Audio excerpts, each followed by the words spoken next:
Depuis l'épisode 10 de la saison 2, Kai et Scolette se sont retrouvés enfermés dans l'espace inférieur où étaient emprisonnés les 5 bannis. Grâce à leur entrée dans ce monde souterrain, 2 bannis en ont profité pour s'échapper. Et oui, la deuxième entité qui s'est échappée a possédé Jordana. Kai et Scolette ont donc pris leur place. Il faut savoir que ces bannis étaient enfermés dans ce monde depuis des siècles, confirmé par Noct lui-même. Tout simplement parce que le portail de ce monde ne s'ouvre uniquement grâce à un rituel. Le rituel de la lune de sang qui a lieu tous les 1000 ans. Dit comme ça peut faire peur. Et on peut penser qu'ils quitteront l'équipe et qu'on aura le même retour que celui de Nia dans Cristallisé pour Kai. Cependant, un secret a été révélé à propos de la suite pour Kai et Scolette. Un secret qu'on a déjà révélé dans la vidéo juste en haut à droite. Donc si vous ne l'avez pas encore vu, je vous conseille fortement d'aller la voir et de revenir sur cette vidéo juste après.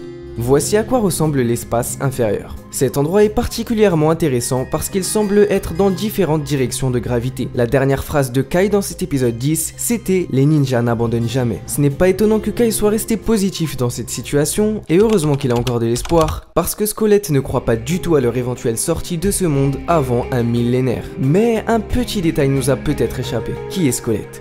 À quoi sert-elle? Je pourrais vous dire d'aller voir la 6ème minute de l'épisode 5, le sort de la cascade, mais je préfère vous dire qui elle est en détail. Scolette, c'est d'abord un sort.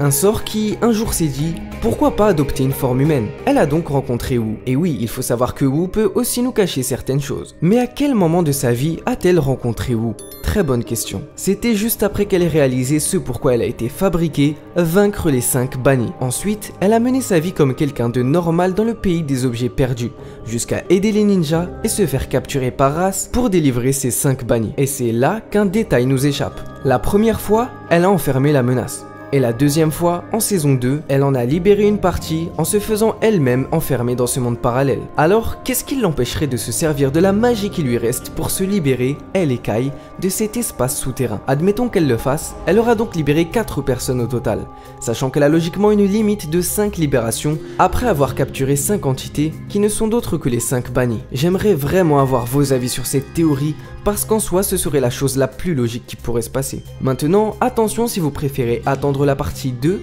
je ne vous conseille vraiment pas d'écouter ce que je vais dire. On sait que Kai sera libre dans la partie 2 si on se fie au set de l'arène de combat dont on a parlé dans plusieurs vidéos. Mais qu'en est-il de Scolette? On ne la voit pas dans le set en question.